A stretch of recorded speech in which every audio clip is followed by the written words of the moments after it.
Welcome back to Combust Astrology. My name's Liv. I'm going to be going into the Uranus and Gemini transit. So let's talk about Uranus. Before anything else, you got to understand, what does Uranus represent? So Uranus is the freedom of everyone else. It's the great liberator. Uranus, when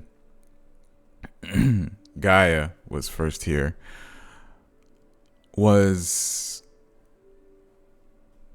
just ready to create. Like, I call it the great liberator because I know Saturn dropped its PP off, but Uranus is truly like, or Uranus is truly like innovation. It is the Big Bang. It is the creation. It is the liberator, just like Aquarius goes into liberating.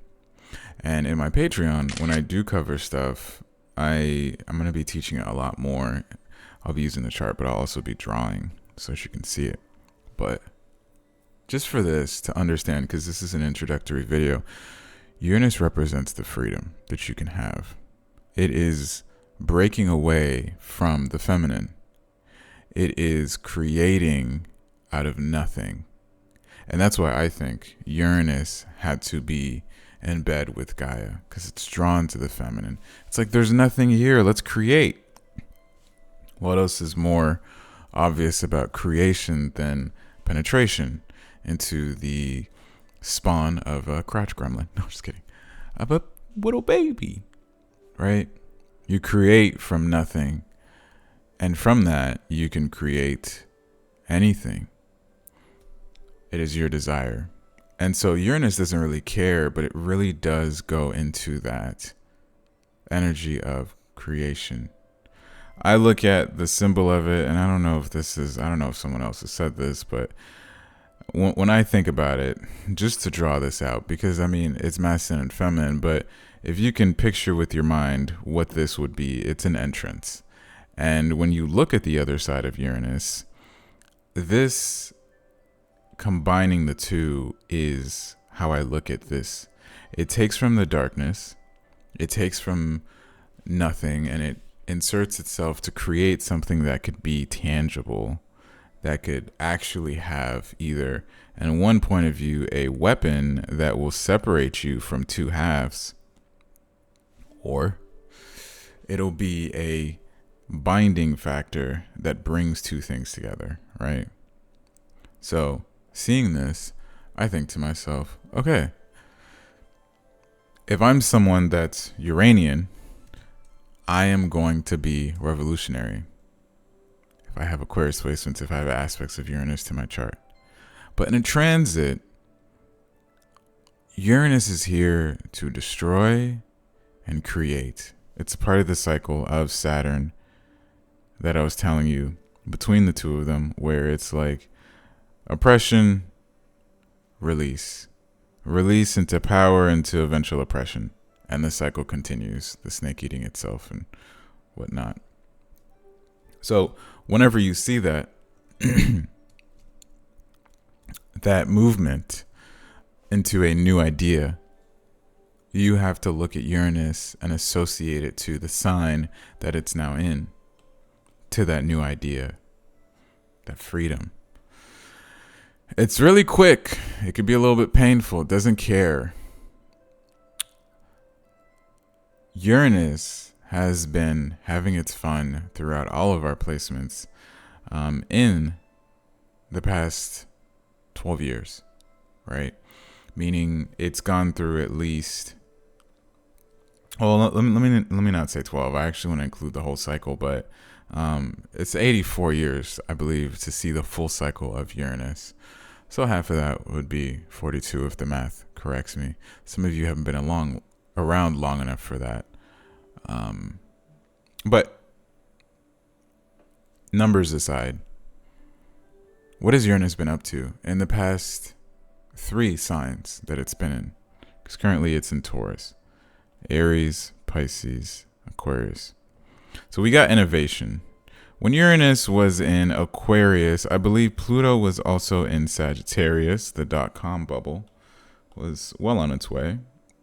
And if we actually go back, let's do 20 years so we can see that. Yeah, it was. Pluto was also in Aquarius. And I think if I go back a little bit more, I'm not going to go that far back. Aquarius, Pluto was in Sagittarius. That's what I meant to say. And that Sagittarius gave us like a boom of everything. It was like people were growing up. People were able to see things differently than what they think it's supposed to be. A lot of change, a lot of positive, good change, I think. And so as Uranus has continuously moved, sorry, I said Uranus. I meant Neptune. God, this my OCD is telling me to stop, but I must prevail because I cannot stop now. But I really want to talk about this. Okay, there we go. I remember it was because when I was doing studies on this stuff, like in 2022, when Mars was in Gemini for my chart, and I was like, well, I clearly don't like Gemini energy, but at that time I didn't realize it was just I'm very stuck and it opposing my Sag placements. I was studying other very destabilizing factors of Uranus, and I learned about Uranus when it goes into air signs. And I was like, what's the next one? Gemini. So that's when I took the time to learn a little bit more about it at that time. And so back to the main point. When you think about what it is that Uranus has been going through since it was in Aquarius, to innovate, to give us a spiritual understanding of how the world is not fair when it was in Pisces, and then to move towards Aries, they gave us the little bit of a war that happened during the mid-2010s, and then going through Taurus in 2017, and then now entering Gemini. The story so far for that past quarter has been innovate, understand the influence of that innovation, restart. The cardinal fire is going to influence upon other people from itself. And then last but not least, try to form stability. But Uranus in Taurus, ironically, does not want to form any sort of stability at all. It actually destroys the stability quite rapidly. And so things are very wonky. But given the time of Uranus being in Taurus, we did get a rise of crypto. We did get a change in our agriculture.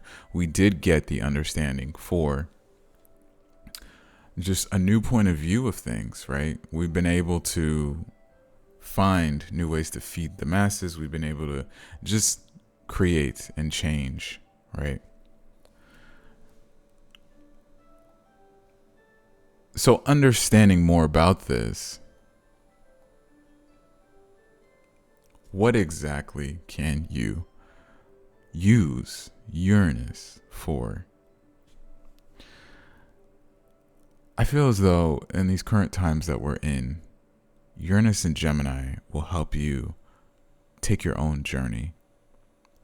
It's going to innovate us. It's going to bring us to a point where no one's going to have the same anything. I think the best way to look at Uranus and Gemini is if we all had our own personal AIs. Like we had our own personal devices to do whatever it is that we need to do in a day-to-day. And that's why I say your own individual. Uranus and Gemini will separate the human race. I do think it'll evolve us very much, but it's going to separate. It's going to be very, very much a pull, I guess you could say, between the psyche of humanity. As Pluto trines this, as Jupiter, well, Jupiter's no longer in Gemini, but I was thinking Jupiter and Libra. As Jupiter at that point gets into this, and these three will be together, I truly think the world is changing. When Jupiter is in Leo, the Neptune, the Saturn, and I forgot what the other one is. There's a basket formation that gets created here. I think it's something like this. I forgot what the other points were. I think it was maybe with Cancer. But I was looking at future dates, and that was like middle of 2026. Amazing. There's a lot that's going to be changing. And I don't really want to sit here and try to predict the outcomes, but I can tell you off of the history that I've studied, every single Uranus and Gemini transit has given us a new form of communication. Right? Writing, speaking. The transistor was given to us the ability to use the internet from that creation.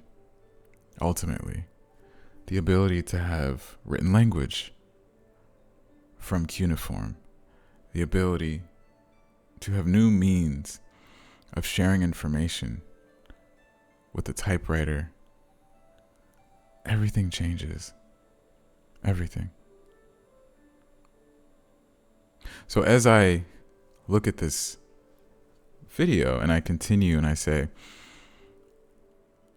for what it is that you have Gemini or Sagittarius or Virgo or Pisces, that is where you can expect a little bit of friction, but it's going to be good in the long term. And Saturn and Pisces did a good job about showing you that as well, right? Because Saturn and Pisces gave it a good start to the square, and then Jupiter and Gemini also helped accelerate that. So in the meantime, this is just a very small intro video to this transit. As I break down each rising sign, it'll be a lot more personal, but I really wanted to just cover it that way. In the future, I'll make another video, intermediate, and then at the end of the transit, a review of how the transits impacted us. But for now, I hope you enjoyed. There is a lot about Uranus that I never try to predict anymore. After reading charts, I've learned it's best to not assume what it is Uranus is going to do, but know it'll bring change. I'll also take a look at America's Sibley chart, I think in another video, because, Uranus is associated to not so good things with America, and given what's currently going on, yeah. Anyway, thank you so much for watching. My name is Liv. This has been Combust Astrology. Have a great rest of your day.